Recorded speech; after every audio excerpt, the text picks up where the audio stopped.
All right, everybody, welcome to Chicago Style. We got Greg and Josh, and then Mark today. No Keith, unfortunately. He's with his brother Brandon in Jacksonville, so they're a little busy. He couldn't make it. That's all right. We got a nice sub. Obviously, Mark was with us, I think, 3 or 4 weeks ago. So you guys should know everything he's got to say with us. So um, bye week over with, boys. On to week, what is that, 6? Yep, week 6 against the Commanders, or the Commies, as I like to say.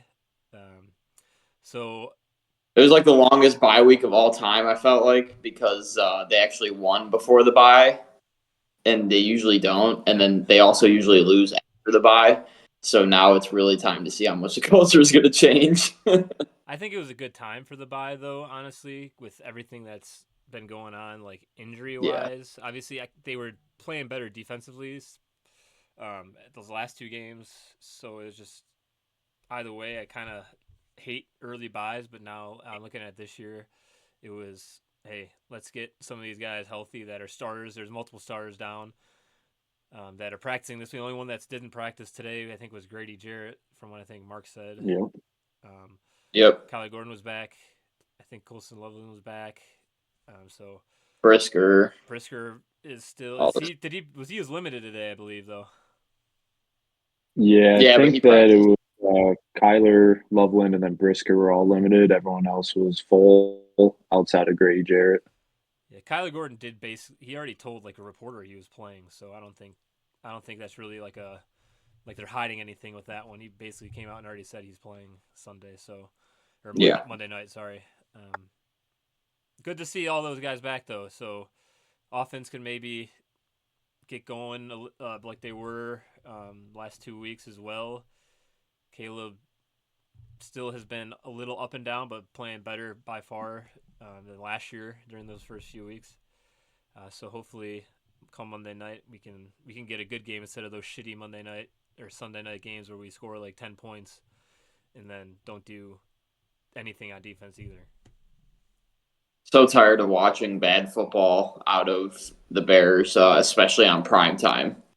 It's always on prime time where we just get our shit cleaned, and we maintain our reputation of just never getting it done. Never really winning, having being the off-season champions every year. So being able to break, you know, yes, being able to break that cycle and win off the bye. I don't care what happened before the bye, but just to win after the bye, that would be a huge change because that never happened under Eberflus. I'm pretty sure I saw a stat that said their last 15 games coming off a bye. I want to say they're 2-13. So That's that's not good. scary. That was I Josh already mentioned it with the after the bye they don't win a lot, but hopefully again with Yeah. BJ it changes the difference with the other coaches can do something. Obviously, I think it's going to be a close game. We'll get to that later on towards the end of the podcast. What our project, our what we think is going to happen in the game and final score and all that. So, but I just hope for a good game. We're going to be in the breezeway again. It's been good luck the last 2 weeks. Uh, The thing I'm most interested in is going to see how they stop the run because they've been horrible at it. So they need to figure that out because they're getting what they give up against the Raiders, 7 yards a carry, something like that. It was and ridiculous. like How 240 you total. you just if you don't Gen Z have those breakout game. takeaways, yeah, dude. If you don't have those takeaways, they lose the game 100 out of 100 times. I mean, most of the Yeah. time when you have interceptions, I think they had 3 turnovers the first half, I want to say, and then they had one in the second. Most of the time, the other team is not going to be in that game because you're going to score some points. We didn't score like any points on any of those in the first half. So I'm not trying to Yeah, be a Debbie Downer, but I agree that you got to stop the run. And I was going to bring up a point. It's cowardly on me in the league that you left, Mark, and Josh is in. I yeah. I'm starting Jaden Daniels, uh, Commanders running back. I forget Ja'Cory, whatever, JCM. JCM. Yeah, That, JCM, Yeah. yeah. and then Debo Samuel, but he's questionable still right now. So I got three. But in my was like, well, if they're gonna play really good, that's fine for my fantasy team, but not for the Bears, unfortunately. But if they play bad and the Bears are looking good, I don't care. I always say I'd rather have a Bears win than a fantasy win. That's good Yeah. juju. That's what that But that was just I was saying how I cowardly I was being doing that. So Going back to the run defense, obviously TJ Edwards is a big one with that. He's Mr. Tackle Machine, but also underrated is Kyler Gordon in that because he's obviously a great nickel, but he'll also fill the gaps too, and he'll go lay someone out. So having both of them back should on paper help with that. I'm not saying it's going to be an elite run defense, but it should on paper be better. So I'm looking forward to kind of seeing how that plays out and if that's actually going to come to fruition. It's a very, very good point with Kyler Gordon. Because he plays obviously the slot, and he blitzes a ton too. And I don't think they really had that while he was out. So, no, they didn't at all. He comes down. He doesn't just go after people's he tackles them actually, and not just do the stupid. He squares up and hits him in the hips. Yeah, he's almost with the run like a fourth linebacker. So it's good having that kind of position player like that, and he could cover the pass too. I mean, I think he's top 3 nickelback, paid wise in the NFL now because he obviously signed that contract. But I mean, he's slippery. Yeah, just hopefully, who else I'm interested in is another guy coming off the IR is Austin Booker. I know he hasn't really done anything. I was hoping you were him. I know he hasn't really done much as a Bear right now, but he was really good in the preseason. Unfortunately, got hurt. Now he's back, so hopefully that can maybe open up him being one-on-one, or maybe Sweat gets a chance here and there. Obviously, he hasn't been crazy good so far with the sack numbers, but I know Josh wants to talk about a little Booker. I just knew that, so. Well, I'm a big Austin Booker fan, so obviously looking forward to seeing him back. And the defense kind of just being able to run at full power. I mean, they still don't have Jalen Johnson, of course, but I think Dennis Allen is getting a lot more of his pieces back. It's really disappointing that Grady Jarrett isn't going to be out there. I really like what he brings to the team as far as his leadership and stuff like that too. He's got a lot of experience, and he seems to connect well with the guys in the locker room. So I don't know. I'm happy. Obviously, the injury report definitely looks a hell of a lot better than it did before the bye. I think we definitely needed it. Like you said, Austin Booker is definitely going to be somebody I'm going to be keeping an eye on Sunday as long as he does play. I mean, it's been pretty much set he's playing, right? He's good. He's had 2 full days of practices. He wasn't limited at all, so he should be going. And I mean, I'm not saying he's going to be getting all the snaps he will be, by week 10. They're going to work him in slow, but just to see when he does get his opportunities, if he can at least take some attention away and let Montez Sweat can get home, like you said, Greg, or one of the interior guys can run up the middle and get to the quarterback. It's just one more guy out there to cause damage. So yeah, and I'm to Mark's point with the running game to go back a little bit. Obviously, we're still talking about the defense. I'm surprised it's that bad so far because Billings has been back, and the last 2 years with Eberflus, they've been pretty good against the run and not good against the pass. So that's why it's surprising. So maybe with everyone back, obviously Kyler Gordon is a part of that run game as well. But Grady Jarrett, he's a big guy too. So Dexter's got to be a little bit better in there. He does. I was expecting big things out of him, and I feel like there hasn't been much talk. I mean, he's getting a few pressures and whatnot, but I was expecting him to take a bigger jump than what he's showing on the field so far. Yeah, we're still early on. I know we're not. I don't think we're even a quarter of the way through the season yet. Maybe getting close. I think this week might be literally that. So, mathing. Yep, trying to at least. But either way, it's still. I mean, they're still getting fully into the groove. Now we're not going to have any more buys or any more weeks off the rest of the year. So, getting to a little bit of a groove. Hopefully, that helps. I'm going back to Booker. I'm interested to. Josh kind of touched on it, but just to see his snap share, just see how many, is he just going to be a rotational piece on first, second down, and they're going to keep Odangbo or however you say his name on third downs. What is his usage going to look like? So that'll be interesting to see. Because like you said, he had a great preseason, which obviously you're going against backups and all that. But it was good to see because they drafted him as kind of like a untapped guy. It was more for the upside that he had. He's so young, so it's like let's just keep seeing him grow and grow. Seems like this year he'll probably be a rotational piece. He's not probably going to get as many third down snaps as you would like. But if we build for the future, and then you kind of know what you got on your roster. Yeah, and it's funny that you mentioned like somebody that untapped potential, because I feel like that's so many of Ryan Poles' draft picks. Not to get off tangent there, but just when you said that, it made me think of like all these players that are like I think could be better, not yet. They're not fully at their potential, but they got some untapped, like you said. Yeah. Yeah, I think with Austin Booker, I think he's like got the right body type and like all the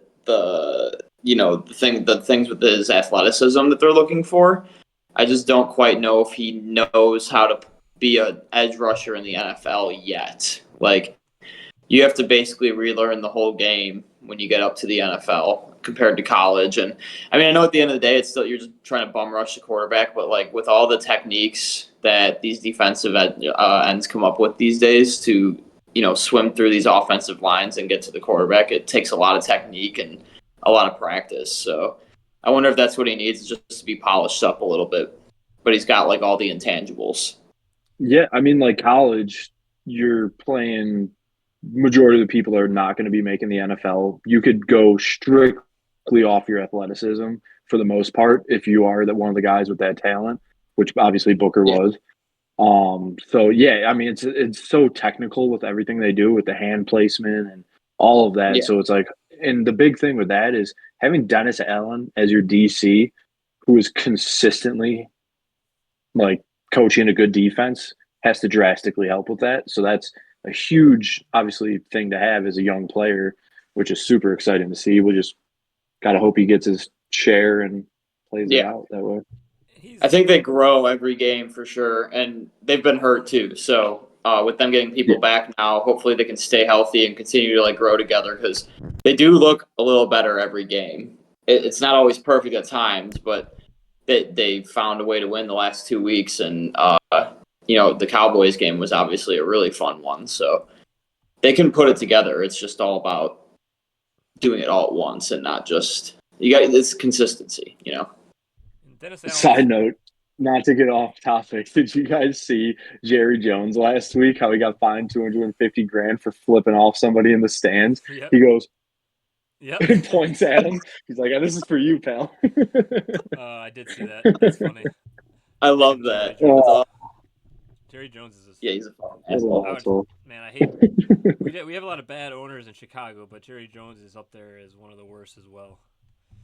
Side note, GM. Do you know that Micah Parsons is going to have his best game of the year against the Bears, no matter what, right? Like, Matt LaFleur will make sure of that. They act like it's not a rivalry. It's a rivalry to them too.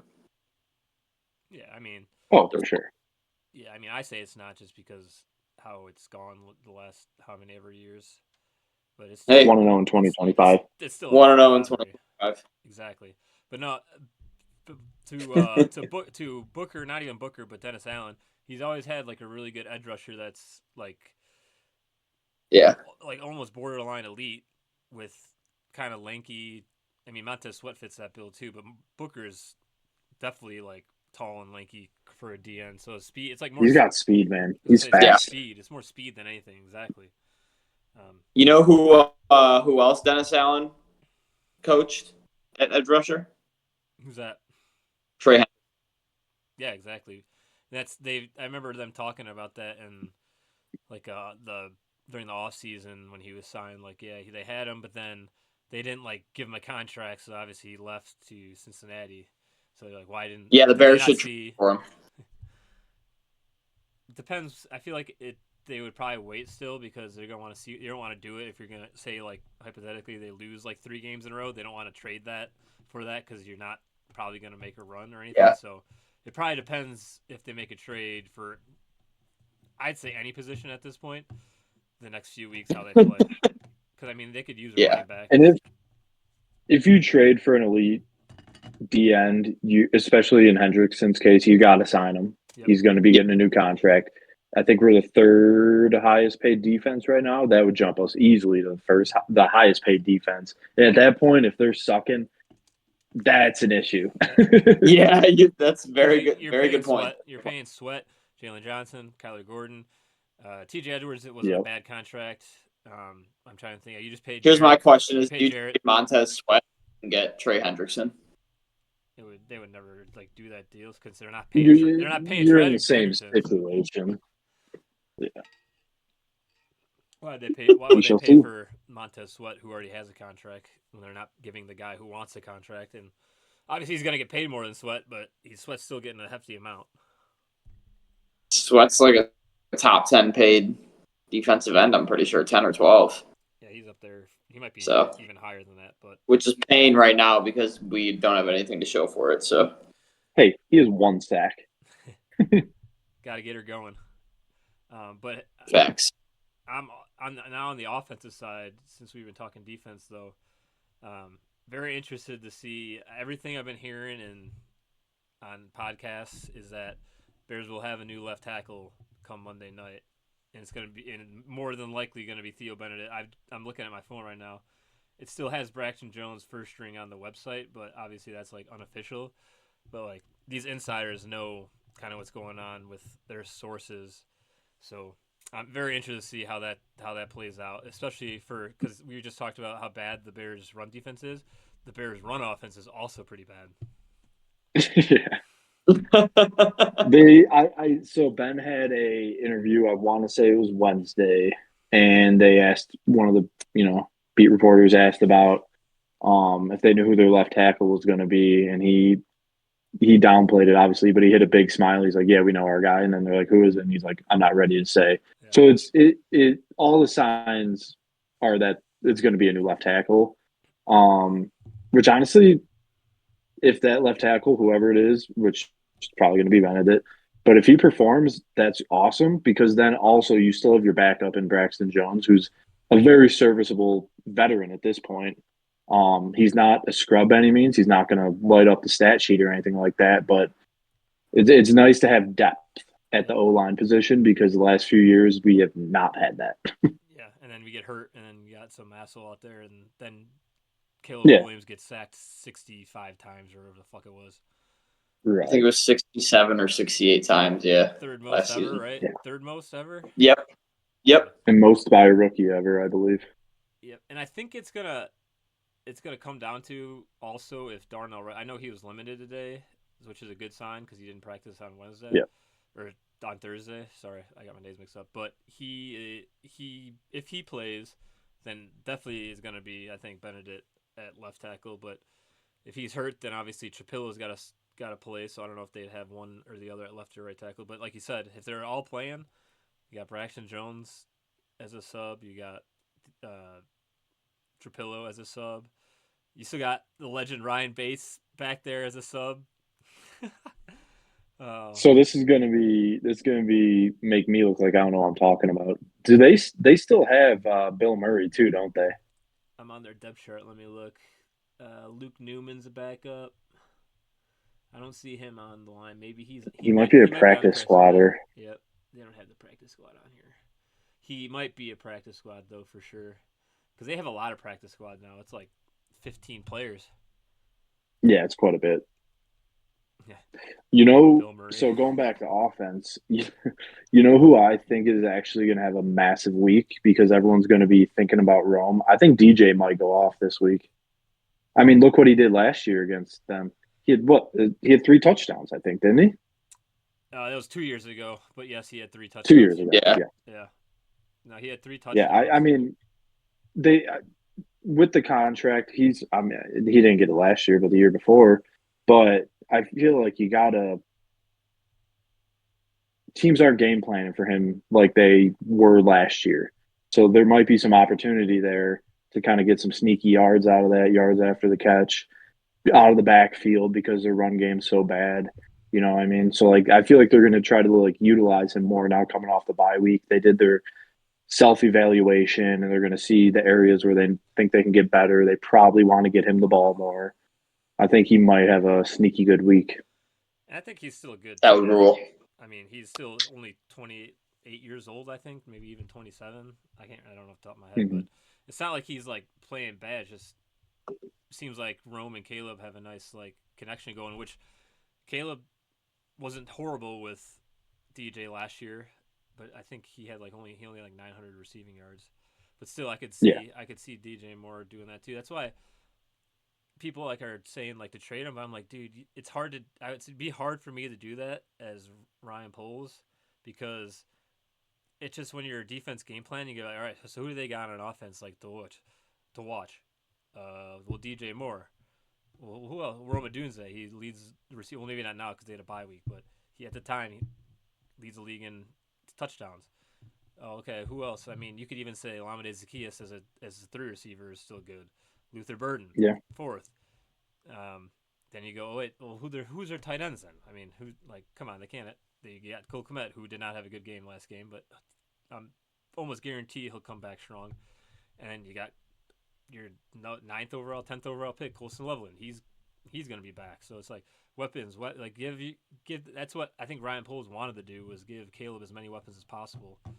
Unfortunately, he just And you could see that trend started even last year too. yeah, and that's I mean, they obviously took Caleb 1, and then everyone was probably thinking they were gonna go a different position. Then in 9, or yeah, I think it was 9, they take holy hell, Rome. Yeah, and so like no one really saw that coming. So you could see that he was just trying to load up the offense as best as he could. Yeah. So I mean, I would agree that getting rid of DJ would be scary as a GM, and I personally wouldn't like it because there's a big difference in the depth chart from Rome, DJ, and Zacchaeus, and then it goes to Rome, Zacchaeus, and Burden. That's a big difference. Oh, yeah. And I think Burden's going to be a good player, but he's unproven right now. He had one good game with the flea flicker. Obviously, he had another big chunk catch, but it's just he's unproven at the moment. So taking that gamble of getting rid of DJ is a scary move to make. And let him For sure. Yeah. Let him learn with DJ and Rome. I mean, Rome's in his 2nd year, so it's not like he's not a veteran by any means, but he still has been in the league for almost a year and a half. DJ Moore has been for a while, so let him learn from those guys too. I mean, Zacchaeus has been in the league for a good amount as well, so it's not don't. We already signed and paid DJ too. It's like just keep him. Like there's no reason to get rid of him. Like it's only good for Caleb. Like you said, Mark, they've been spending 2 years adding weapons to this team for the quarterback, who at one point was Justin Fields, now Caleb Williams, because DJ played with both of them. But it would just be idiotic to me to get rid of DJ at this point. It'd be one thing if he really declines, and let's say Burden does like break out, and DJ's got like 700 yards by the end of the year, maybe like 3 touchdowns. It's like, okay, yeah, maybe you can look at chopping him at that point, but I don't see any reason to take things away from Caleb right now. Yeah, I mean, if you're in a win now and he's not contributing, but you could still get a good return on him, that's a different situation. Like if you have Super Bowl aspirations, which I know Ben said, why can't we win it this year? And all the fans are all hyped about it. But it's like realistically, are the Bears going to win the Super Bowl this year? Probably not. I'm going to hold on faith like a goddamn. That would fucking rock. Yeah. Yeah, but I don't think that is the current situation. So I think you play the year out as is. I mean, if you want to make some moves, go ahead. But I don't think you trade a DJ Moore. No. Mm-mm. No. And I think the only position you trade for is either D end or running back at this point. I would take a Breece Hall right now for sure for a 4th rounder. Yeah, I just don't know how much they probably want higher than that, to be honest, because he was, a 1st-round pick, maybe 2nd-round pick latest. So yeah, but with Braylon Allen going down. Also that, too, their backup, who was pretty solid, is out. Was he out for a while? Is he out for the season? Yeah, he went on the IR. Yeah. I don't think he's out for the season, but he's on the IR. I want to say I read 4 to 6 weeks. Yeah, so that's tough. But, I mean, they just have to give – I feel like you got to give Monangai – I'm not saying he's done anything to prove anyone that he's anything good, but 4 carries last game, you're not going to know if it was 4 carries, so maybe give him like 10 carries around there, we'll see what he does. And I also don't think Swift's bad. He's just not like he's not a not a bruiser. He just doesn't break a lot of tackles. He's more elusive, as everyone knows that. But he's very good in the pass game, so he's useful. I like him on the Bears. He's just not a number 1. Like he's not an every down back. 3 down running back, exactly. Yeah. And I don't think he's the best And blocker either, like run block or pass blocker. He's kind of small. yeah, and the reporters were asking Ben during and this week after the bye week about the run game, obviously, because it's a big emphasis point, which because they've just done nothing. And they were like, "Have you considered, looking with the trade deadline coming up?" And he goes, "No, we're good with what we have." And he was saying that it's an effort on everybody. He's like, the O line needs to get better on that. They should be creating holes, and they're not in certain situations. The tight ends need to be blocking better. He was like, Swift is hitting the holes hard, and there's just not room for him.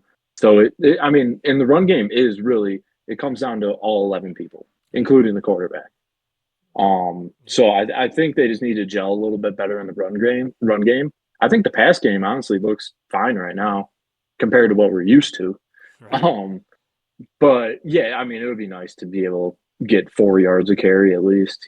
Just it opens up the play action so much more, and then that's where Caleb's elite. He rolls out a little bit, and it just opens everything up. Yeah, and that's why the change at tackle maybe will do something because I was listening to it might have been Hogan Johns. I can't remember. They were saying how the first half of the Raiders game they averaged like 1 yard a carry for rushes, maybe less than 1 yard, and then the second half when they had Benedict and Trapillo in because they obviously took out Braxton Jones, they averaged around like 4, a little bit over 4. So maybe the change will help because, like you said, I mean, I think running game is obviously all 11, but the linemen are huge in that opening up holes because you can't run anywhere if there's no holes. Yeah. So hopefully they can. I running with Swift between the tackles is, even if you have a great line, is just going to be not the best result you're looking for. Just because, like you said, he's not barreling through guys. He's not looking for that contact like a Josh's boy Scatabo. I want him Bears, dude. But like outside of the tackles, you get him on a sweep or something like that. He's got that elusiveness, that shiftiness to where he could break one. Yep. But between the tackles, he's never gonna. I mean, I'm not gonna say never, but he's just not that guy that's gonna go between the tackles and get you a chunk. Yeah, I wish we still had Dave Montgomery. That'd be nice because like it's like 3rd and 1s, 4th and 1s. Like if I'm so afraid when they hand it off, 'cause I'm like. These D linemen are huge. He doesn't fall like a lot of times. Like you hear like running backs fall forward. He doesn't fall forward because he's not that big. So it's just tough on those. That's why I'm very surprised they don't have like even Roschon going in. He hasn't. I mean, he's been active and all he's been doing is special teams. That's it. Yeah, he isn't. Has he even gotten a carry yet? No, I don't think he's. I don't think he has. I don't think he's even been on the offensive side of the field, like to run a play. It's either been Swift or Monangai, and just Swift has been like pretty much every down back though. Yeah.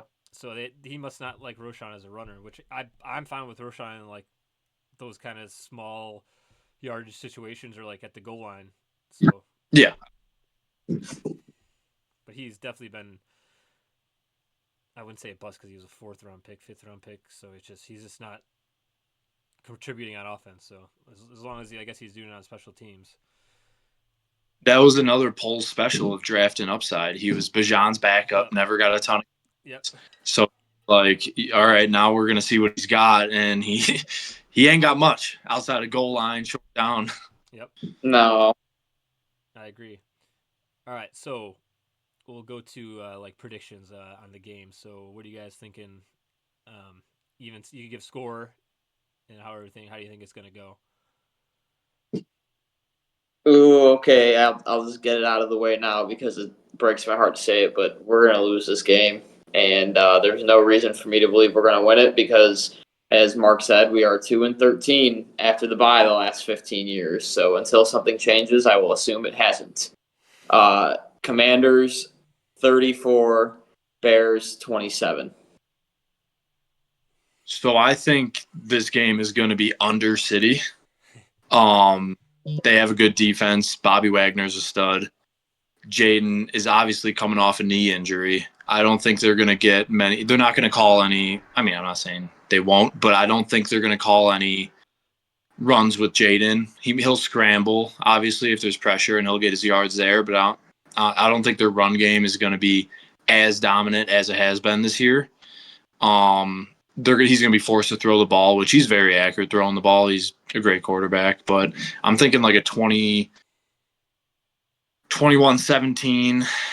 I don't know who wins this game. I'm going to say Bears because I'm a meathead, but I'm thinking 21-17. Okay. He really thinks the Commanders are going to win, and that's why he's holding back. You can see it in his eyes. It's okay to admit it, Mark.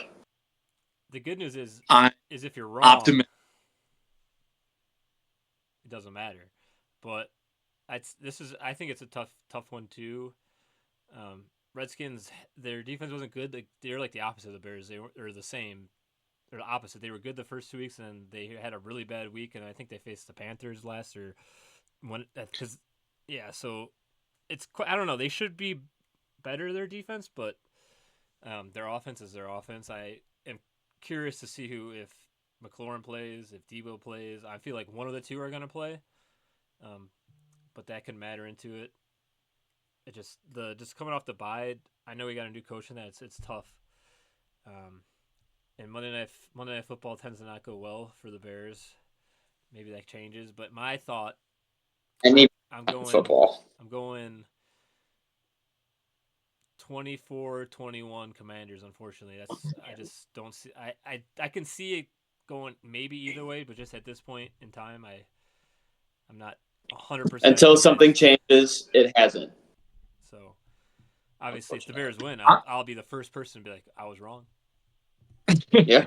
On the bright side, I posted McLaurin had 2 straight days of not participating, so that's a good side for the Bears. And if I'm not, I think they have a bye next week, don't they? I'm not 100% sure. So if they do have their bye next week, which I do think they do, they might be a little bit cautious with them and just want to give them that extra time off just to get fully healthy. So if McLaurin doesn't go, that's huge. Yeah, because again, if Debo goes, then you got both of them going. So, and McLaurin's obviously their number one. They just paid him too. Classic. Everyone gets hurt after they get paid. But I'm looking up. Yeah. It looks like they don't have a bye. Damn. Yeah, because 10-13, 10-19, that is 6 days. Yeah, Sunday 3/25. Either way, though, if he's not if he doesn't get anything in, normally if you don't get anything on Friday, it's not the greatest sign. So at worst, he's going to be questionable, which changes it for sure. But we'll go to this. So if the Bears were to win, who's the key to the game? Again, it could be player coach. Caleb fucking Williams. Okay, I like that. That's it. That's fine. As a Bears fan, this is weird for me to say. I'm more confident with the offense right now than I am the defense. So I'm going to go defensive side, and I think it's going to be TJ Edwards. He's Mr. Tackle. He brings a difference to that middle group there. I mean, especially with Daniels, who will scramble. Like I said, I don't think they're going to call any runs for him. But I just think he's going to slow down that run game, and then they're going to have to make McLaurin throw. And then with the secondary, we have 8 turnovers the last 2 games. I trust our secondary right now.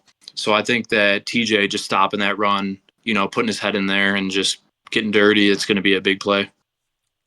I like both. I was going to go last either way, but I was leaning Caleb, but obviously Josh went that way just because I think if he has a really good game, the Bears are going to do well, which would be pretty I need him to have a good game, so everybody on Twitter shuts the fuck up about my quarterback.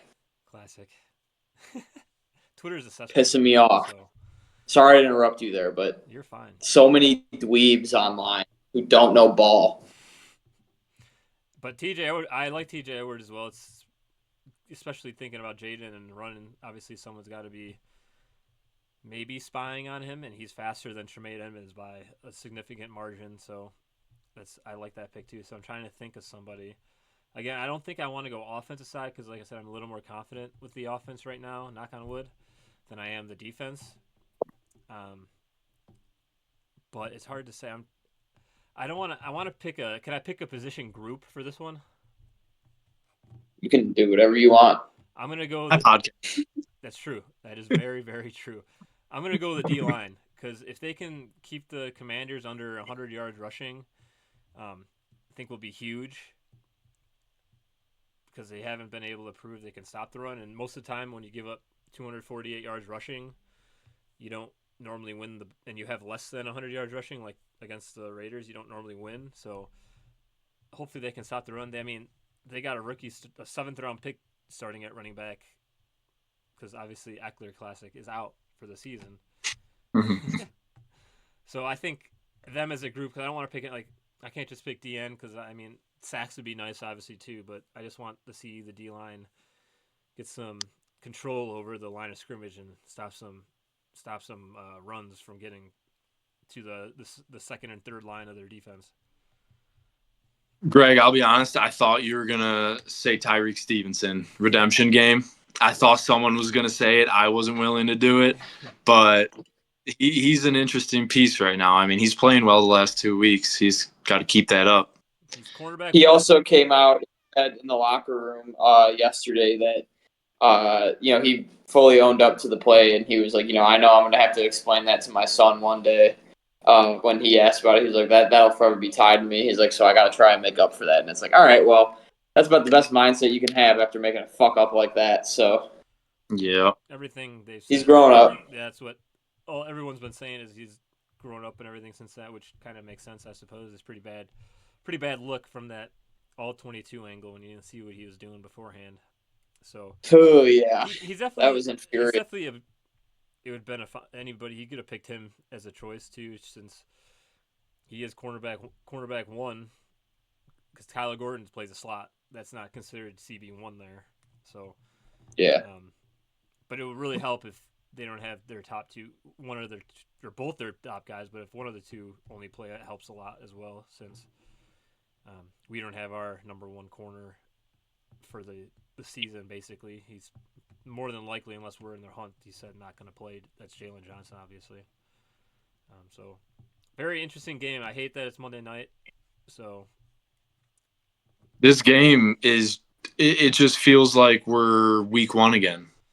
If we were waiting, you get the first weekend of football. You got to wait. You got to go to work on Monday, and then you get the game. Same thing. We're coming off a bye. We have to watch all the games again, and then we got to barrel through and do minimal amount of work at work just to get to the game. It's gonna be interesting. Yeah. Well, the hard part of it too is like the season just started, and then we got slapped with the bye week. So it's like we were just like getting into the nitty gritty of football season, and bam, no Bears football for 13 days. And it's like, what the fuck, man? Like we talked about earlier, it's good for the health of the team. So I'll take the early bye. We'll see. Obviously, anything could happen. Yeah. Now we get weeks and weeks of uninterrupted Bears football, which is great. So. Yeah. And we gotta stay healthy because you bye week to rely on. Nope. Facts. And you don't have any. I don't know when they have another division game either, so it's not like any of them are coming up anytime soon. So get your wins in now. Hopefully you can steal one from one of the Vikings and the Lions. Hopefully steal 2 from those losers up north. That would be ideal. But for now, we gotta just keep our eye on the commies. Fuck Washington. Yep. It goes Commanders, Saints, Ravens, and the Ravens by that point will probably have Lamar back. So that's a scary game. I would love to get going 4-2 out of the next 3. Yeah, but being 4-2 going into the Ravens would be ideal. I'm all in on that. So I had our preview episode at the beginning of the year with Corey. Every game, the Commanders game was the one I said. It was going to be like a one that we shouldn't win. So I know I picked us to lose, and that's not even me being afraid. I just think that's what's going to happen at this point. So, but if they can steal it, I'll take that all day. I mean, it's not like the Commanders have not have been as good as last year, so it's a little bit off on that point. But I'll still take a win all day, every day of the year. Yeah. Yep, and twice on Sunday. Exactly. Well, boys, anything else on the commies? I'll see you in the Breezeway Monday night. Go Bears. Yes, sir. It was a good episode. Glad to get Mark on. Keith's probably doing vampire things right now, so Mark, always great having you on, buddy. yeah, absolutely. Thanks for having me. Yes, sir. And as always, bear down, boys. Bear down.